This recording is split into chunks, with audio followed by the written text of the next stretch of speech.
Jayon Davis killed Plummer during a street fight.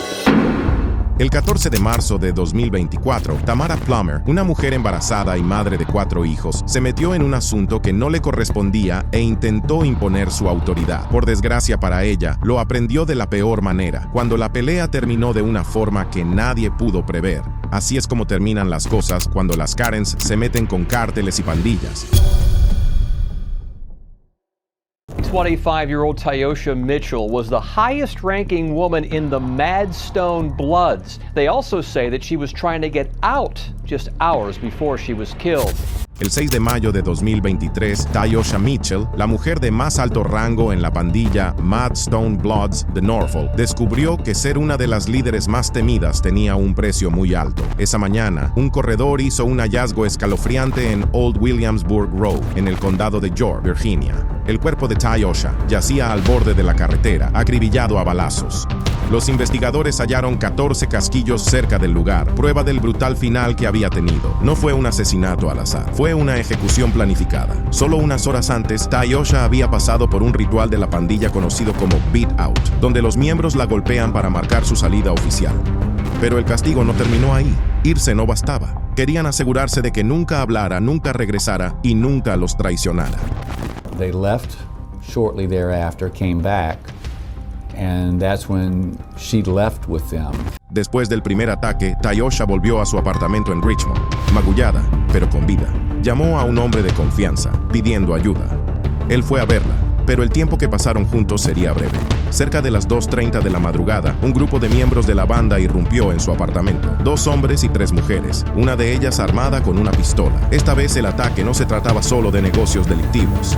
Los registros judiciales revelan que los celos también jugaron un papel, ya que una de las mujeres creía que Tyosha estaba involucrada con su pareja sentimental. Como la mujer más poderosa de los Madstone Bloods, Tyosha era conocida por su carácter fuerte y por comportarse como si todos le debieran obediencia. Durante años, la pandilla le había permitido su arrogancia debido a su posición, pero ahora que estaba fuera, ya no había protección para ella. Era el momento perfecto para que quienes la odiaban cobraran venganza, y eso fue exactamente lo que hicieron. El hombre que estaba con Tyosha entró en pánico. Temiendo por su vida, saltó por la ventana y huyó. Cuando regresó, ella ya no estaba. Los testigos afirmaron que la arrastraron fuera del apartamento y la metieron a la fuerza en un Hyundai Sonata negro.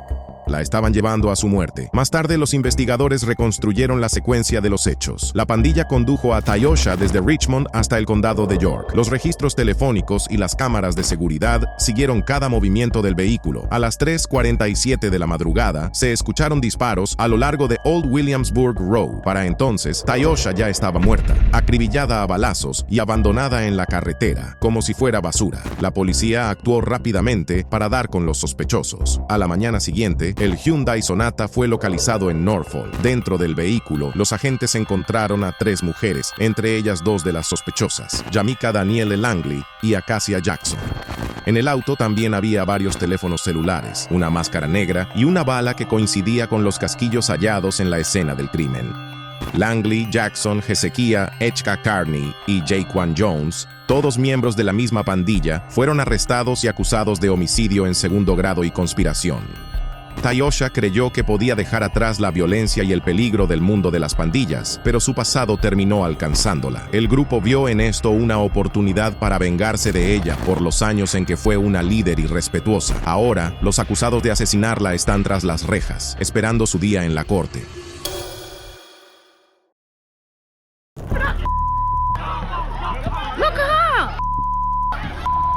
Jayon Davis killed Plummer during a street fight. El 14 de marzo de 2024, Tamara Plummer decidió intervenir para ayudar a su hija, que se había visto envuelta en una pelea callejera en el sur de Memphis, y lo hizo llevando un arma. Lo que no sabía era que esa decisión terminaría en una tragedia que le costaría la vida. Todo comenzó como una simple discusión entre niños del vecindario, pero pronto los adultos también se involucraron. Desafortunadamente, los adultos que intervinieron no actuaron con madurez y terminaron manejando la situación de la peor forma posible. En lugar de calmar las cosas, Tamara Plummer se metió solo para empeorarlo todo. En un video que circula en redes y que captura el incidente, se puede ver a Tamara con una camiseta verde rodeando a las chicas que peleaban. Parecía animarlas a seguir peleando. Como madre de 4 hijos, todos ellos estaban involucrados en la pelea y la gente alrededor los vitoreaba para que continuaran. Era como si todo el vecindario estuviera observando y disfrutando el espectáculo. En un momento, una de las chicas parecía dominar a una de las hijas de Tamara, y fue ahí cuando Tamara la tomó del cabello para darle ventaja a su hija. Luego se ve cómo saca una pistola de la cintura y se involucra de forma totalmente irresponsable. En las imágenes se la ve jalando el cabello de la niña mientras sostiene el arma en la mano. Todo pudo haberse salido de control, ya que podría haber disparado accidentalmente, pero por suerte eso no ocurrió. Aún así, Tamara no terminó con su comportamiento imprudente. Todavía alterada, apuntó el arma hacia arriba y disparó un tiro. Mientras todo esto pasaba, 2 hombres se acercaban por la derecha, uno con una pistola y el otro con una espada. Más tarde se identificaría a uno de ellos como John Davis, el padre de la chica a la que Tamara había agarrado del pelo al inicio de la pelea. Al principio, se podía ver al hombre tratando de detener la pelea, pero cuando Tamara sacó su arma y la levantó en el aire, él reaccionó de inmediato, le apuntó con su pistola y descargó 3 disparos a quemarropa. Tamara no tuvo ninguna oportunidad y cayó al suelo, pero la pelea estaba lejos de terminar. John Davis no era el tipo de hombre con el que uno quisiera meterse. Era un delincuente convicto, alguien que, en una situación así, no dudaría en actuar como un auténtico gángster. En el instante en que Tamara apuntó con su arma, los instintos de Davis se activaron y su destino quedó sellado. Su hija mayor, Destiny Plummer, reaccionó al instante. Tomó el arma de la mano de su madre moribunda y empezó a disparar en todas direcciones. 3 de sus balas impactaron a 3 mujeres, incluyendo a una menor de edad. Tamara no tenía por qué estar allí, no tenía que haber llevado un arma. Esa decisión fue la que selló su destino. Hoy, su familia llora no solo por su pérdida, sino también por el bebé que esperaba. Más tarde, la policía arrestó a los 2 tiradores involucrados en el enfrentamiento, incluyendo a la hija de 20 años de Tamara, Destiny Plummer. John Davis fue condenado por asesinato en primer grado y posesión ilegal de un arma de fuego, ya que los delincuentes convictos no tienen permitido portar armas. Por su parte, Destiny Plummer fue acusada de conducta temeraria con un arma mortal. Durante su detención, Davis declaró que nunca tuvo la intención de matar a Tamara y que alguien le había pasado el arma durante la pelea, pero la verdad era otra. Fue hasta su sube a buscar la pistola y luego la arrojó al patio de un vecino, esperando que la policía no la encontrara. Al final, la imprudencia de Tamara fue lo que puso a todos en peligro, y le costó absolutamente todo. A pregnant librarian shot and killed after police say she pulled out a gun on a motorcyclist that she hid.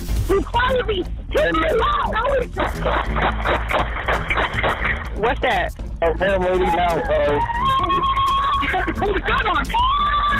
El 20 de noviembre de 2021, un caso de furia al volante protagonizado por una Karen terminó de forma trágica en Florida. De 35 años, Sara Morales creyó que era buena idea embestir una motocicleta en plena autopista con su coche. Sara Morales era bibliotecaria, pero tenía una actitud arrogante y provocadora. Estaba acostumbrada a mandar y salirse con la suya. Así que cuando tuvo una acalorada discusión con el motociclista Andrew Dare, pensó que sería otro día más imponiendo su voluntad y que, como siempre, saldría impune. Según la policía y los testigos, todo comenzó cuando Morales invadió el carril de Dare mientras él intentaba adelantarla. Su coche golpeó una de las alforjas de la motocicleta, dejando una marca y casi provocando que él se estrellara. En cuanto sintió el impacto, Dare marcó al 911 para reportar el incidente a la operadora. Sarah Morales hit the motorcycle driver here at this intersection. That's when he followed her down the street. Luego, Dare intentó hablar con Morales, pidiéndole que detuviera su coche y esperara a la policía. Pero en lugar de hacerlo, ella lo embistió por segunda vez, usando su vehículo como un arma, tratando de sacar al motociclista del camino. Aún así, Dare estaba decidido a detenerla, para que la policía pudiera arrestarla por lo que había hecho. Mientras intentaba razonar con ella, la situación se convirtió en una pelea a gritos, con ambos gritándose uno al otro. Morales, en lugar de detenerse, aceleró rumbo a su casa, con Dare y otros 2 motociclistas siguiéndola de cerca. Fue un error, pero ella tenía un plan. Como no pudo atropellarlo con su coche, decidió ir por su arma, una decisión que, literalmente, le costaría todo. Primero, llamó al 911, diciéndole al operador que 3 hombres la estaban siguiendo y no la dejaban en paz. Pero lo que no mencionó fue que ya los había golpeado varias veces con su coche. Cuando Morales llegó a su casa, corrió hacia adentro. Los testigos dijeron que regresó sosteniendo una pistola. Su madre, Doreen, contó después que Morales probablemente creyó que mostrar el arma ahuyentaría a los motociclistas. Sin embargo, las cosas solo empeoraron. Según la declaración de Der ante la policía, Morales le apuntó directamente mientras caminaba hacia él, llegando a estar a menos de 5 metros de distancia. Der, quien portaba legalmente un arma oculta, dijo que temió por su vida. Sacó su pistola y disparó varias veces, alcanzando a Morales en el estómago y el pecho. Dentro de la casa, de solo 11 años, su hija Gianna estaba hablando con el 911. Le dijo al operador que escuchó a su madre gritar, seguida por el sonido de los disparos. Morales se desplomó en su jardín y perdió demasiada sangre antes de que los paramédicos pudieran ayudarla. Murió en el lugar de los hechos.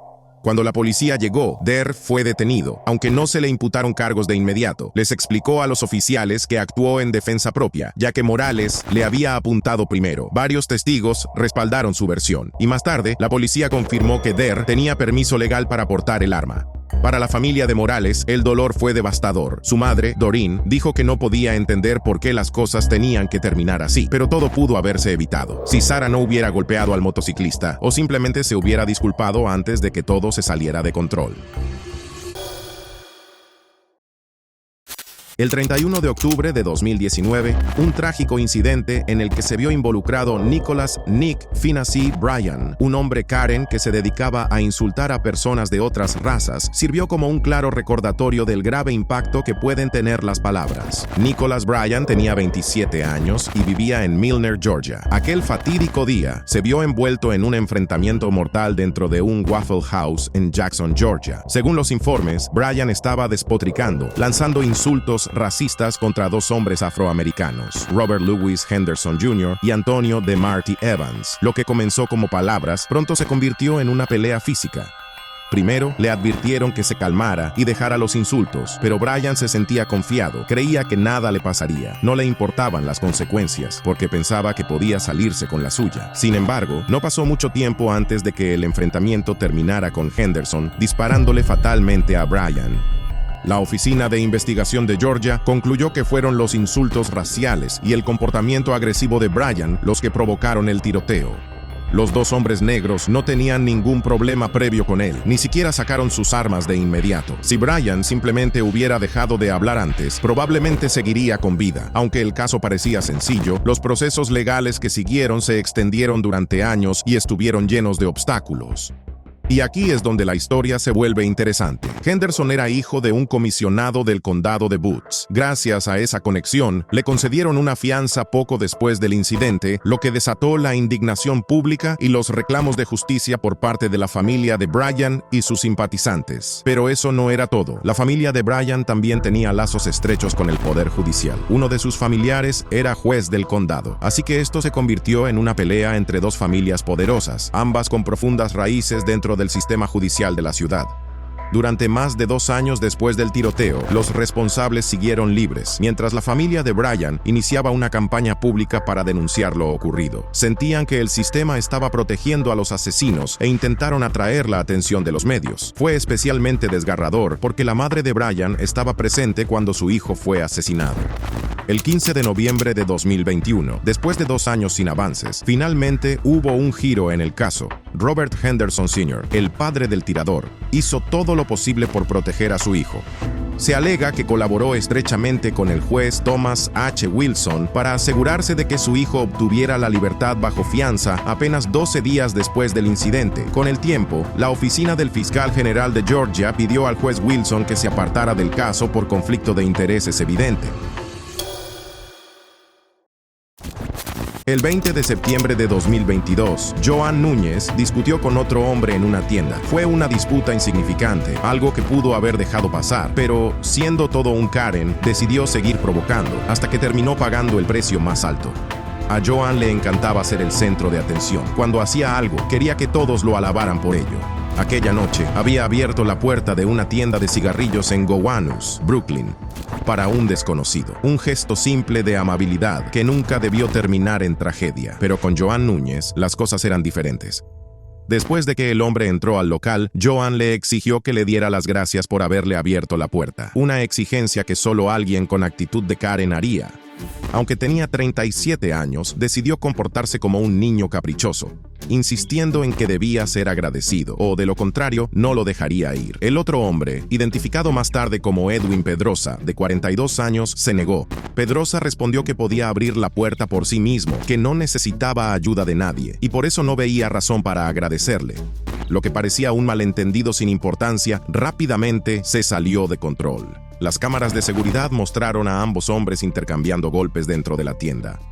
El dueño del local contó que trató de separarlos y al principio funcionó. La pelea se detuvo. Pedrosa decidió que lo mejor era irse y dejar el asunto atrás, pero Joan no estaba dispuesto a dejarlo pasar. En las grabaciones se ve a Joan saliendo corriendo del local, persiguiendo a Pedrosa. Pedrosa intentó huir del Karen masculino en su bicicleta eléctrica, pero Joan le bloqueaba el paso con los brazos extendidos, provocándolo, dejando claro que quería seguir peleando. Fue entonces cuando todo se salió de control. Pedrosa, cansado de intentar evitarlo, decidió ponerle fin. En un movimiento rápido, sacó un cuchillo y apuñaló a Joan.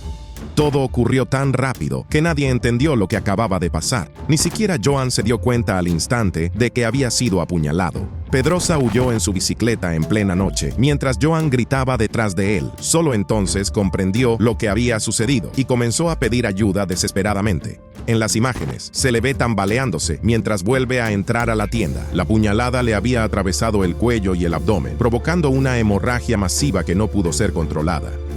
Según el dueño del local, Joan se desangró en cuestión de minutos y murió antes de que llegara la ambulancia.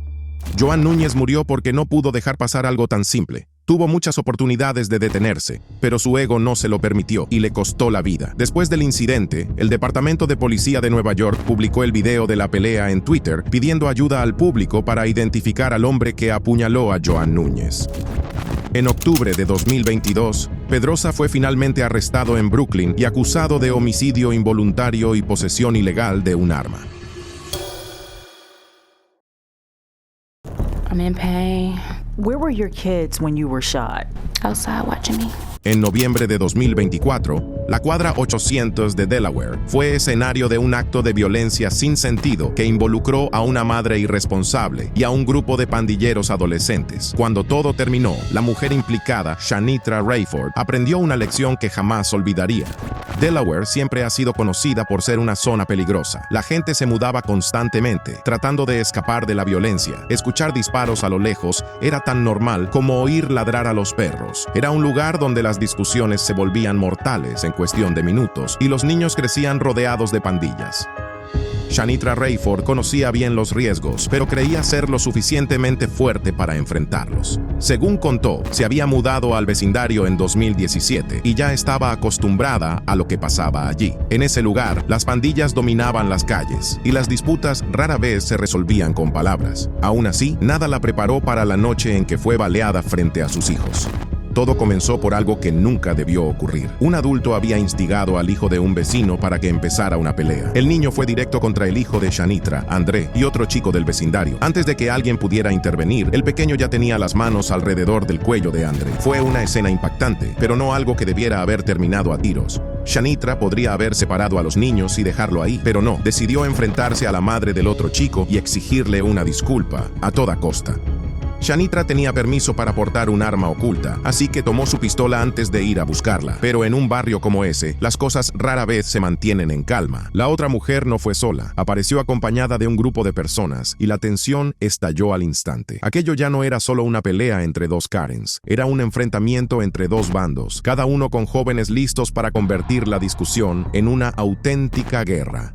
Mientras Shanitra discutía con la otra mujer, uno de los adolescentes del grupo rival sacó una pistola. Al verlo, el chico que estaba con Shanitra, amigo de su hermano, le quitó el arma del bolsillo. De repente, había dos armas en escena y la situación se salió completamente de control en cuestión de segundos. El adolescente del otro grupo abrió fuego, disparando a la cabeza del chico que estaba con Shanitra e hiriendo a Shanitra en el brazo. Los gritos de los testigos llenaron la noche, mientras Shanitra caía al suelo, sosteniendo su brazo cubierto de sangre. Sus hijos, que estaban afuera mirando, quedaron paralizados del miedo. Más tarde, ella admitió que sintió un verdadero terror cuando le dispararon, sobre todo porque sus hijos estaban allí, viendo cómo le disparaban. El chico que disparó primero fue arrestado de inmediato, pero el daño ya estaba hecho. Un adolescente con un tiro en la cabeza quedó en estado crítico, luchando por su vida en el hospital. Y en cuanto a Shanitra, quedó con cicatrices físicas y emocionales que tardarían toda una vida en sanar. No era el primer tiroteo en ese vecindario, y probablemente tampoco sería el último. Las calles llevaban años marcadas por la violencia de pandillas y la agresividad sin control. Ojalá ella aprenda a ser más responsable con las armas y que no las lleve a cada discusión insignificante. Octubre de 2024, Massey Hughes, una joven de 23 años de Ferguson, Missouri, terminó envuelta en un acto de pura imprudencia. Su actitud ese día le costó un disparo. Aquel fatídico día, el mal genio de Massey desató una discusión que escaló mucho más de lo que ella pudo imaginar. Viajaba con un grupo de amigos en el coche de Damonte Williams, un joven de 18 años. A Damonte le encantaba hacerse el tipo rudo y ese día había llevado un arma solo para presumir. Todos estaban exaltados, sintiéndose intocables, y esa sensación de invencibilidad los llevó directo al desastre. Todo comenzó cuando empezaron a pasarse la Glock 22 de Williams entre risas. ¿Y qué podría salir mal cuando un grupo de adolescentes juega con una Glock? Bueno, alguien tenía que terminar herido. Durante el paseo decidieron parar en un autoservicio de comida rápida. En algún momento, la tensión entre Massey y Damonte subió por una tontería. Massey le tiraba comida al conductor y él le dijo que parara, pero ella no le hizo caso. Le lanzó más comida e incluso lo amenazó, diciéndole que le iba a disparar. Williams ya tenía la Glock en la mano y estaba al límite de su paciencia. Antes de que alguien pudiera reaccionar, le apuntó a Massey y apretó el gatillo. La bala le dio en el brazo y le atravesó el pecho. Fue un disparo mortal. El ambiente dentro del coche cambió en un segundo, del bullicio y las risas al puro pánico. Aunque la llevaron de inmediato al hospital, sus heridas fueron fatales. Massey murió poco después de llegar. Damonte Williams fue arrestado en el hospital y acusado de asesinato en primer grado y acción criminal armada. Ahora enfrenta el peso de una vida completamente destruida por un solo momento de ira.